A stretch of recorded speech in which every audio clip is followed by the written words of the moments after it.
ఈరోజు వాగ్దానము, పరిశుద్ధులొకటికే దేవుడు మనలను పిలిచాను గాని అపవిత్రులుగా ఉండుటకు పిలువలేదు.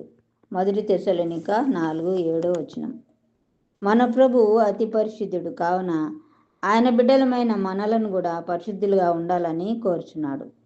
పరిశుద్ధత లేకుండా ఎవడును ప్రభువును చూడడు. హృదయశుద్ధి గల వారు ధన్యులు, వారు ప్రభువును చూచెదరు. యేసుక్రీస్తు రక్తము మాత్రమే మనలను పరిశుద్ధులుగా చేయును.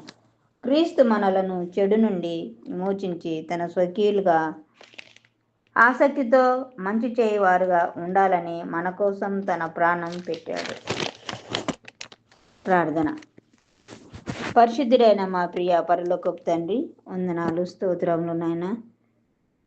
కోట్లాది దూతలు పరిశుద్ధుడు పరిశుద్ధుడు పరిశుద్ధుడని నిత్యము పొగడుచుండగా వారి స్తుతిని కాదని మా స్తుతిని కోరుకుంటున్నందుకు వందనములు తండ్రి. పరిశుద్ధత కలిగి జీవించుటకు మాకు శక్తిని ప్రసాదించండి. మాలో నాలో మచ్చైన మలినమైన డాగైనా లేకుండా అమూల్యమైన పరిశుద్ధ రక్తంలో మమ్మలను కడిగి శుద్ధి చేయమని, మీ హృదయానుసారులుగా పరిశుద్ధంగా జీవించి నీకు మహిమ తెచ్చే విధంగా మమ్మలను రూపొందించమని యేసుక్రీస్తు శక్తిగల నామములో అడిగి పొందినాము నా పరమ తండ్రి. ఆమెన్.